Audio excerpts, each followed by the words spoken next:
Hey everybody, so today the title of what we're looking at Mary I and how successfully did she reintroduce the Counter-Reformation.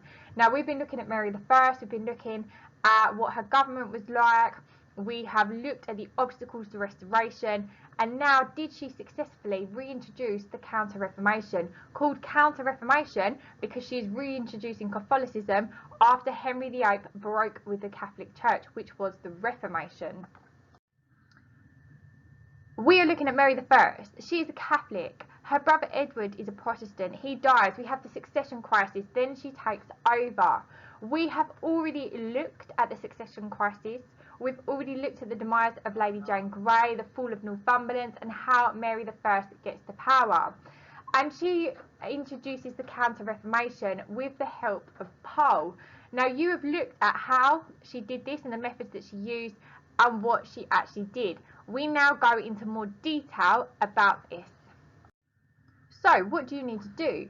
Your question is, what did Mary I change in religion and was she successful? So you already know what she did because you have got your timeline of the key dates. But you need to look at also what the historians think and do you agree with these historians? So on here you will see an article by Eamon Duffy, Rolling Back the Reformation. I would like you to read it, please. What is Eamon Duffy's argument about whether Mary was reactionary in the way she did things? Did she just react to what was happening? Or did she actually really reform it? Did she change it? Now what I mean by this, in 1529, this was Unit 1 of your Henry VIII course, the church was being accused of corruption. Wolsey, the epitome of this corruption. There was nepotism, simony. Did Mary just return the church to that 1529 Catholicism, or did she reform it? Did she change it to really kind of purify Catholicism, to remove its image from the corruption that it had been associated with in 1529?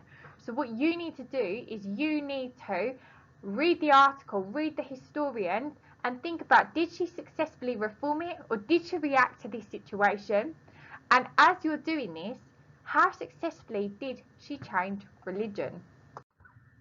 So now you've read what Eamon Duffy thinks, you are going to produce a timeline of Mary I changes the church. Now we did this last lesson. We looked at the how, we looked at the why. You need to look at all the laws she passed and you are putting them into a timeline to give you an idea of how things changed. And then when you've done that, I want you to go back through and highlight the key turning points. When does it feel like things really changed? Was it gradual? How big, how small was this change? When you've done that, using that plus the reading you've done on Eamon Duffy, you are going to begin to plan an exam question. Mary successfully established the Counter-Reformation. Assess the validity of this view. So you need to come up with your 3 factors that you are going to use. When you come up with your 3 factors, your 3 main sections of your essay, what is your judgment?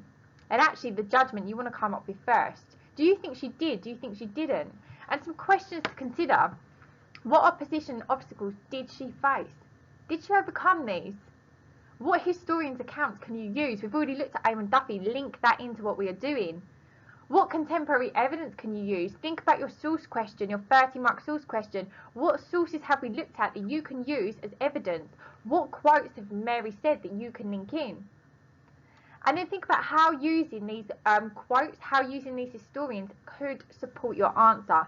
Now, it is not a necessity at A level to use a historian, but it really does strengthen the answer. And if you're going for your B, A star, you want to think about doing that.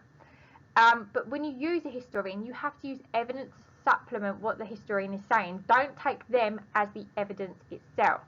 So have a go. Do your timeline, highlight when the key changes took place, and then plan your question. So I need you to plan this essay, bring it in for next lesson, and we will have a discussion on it. Come with a judgment. What evidence could you use to do this? And also come with any questions, anything you're unsure of, so we can address any misconceptions. Have a lovely day.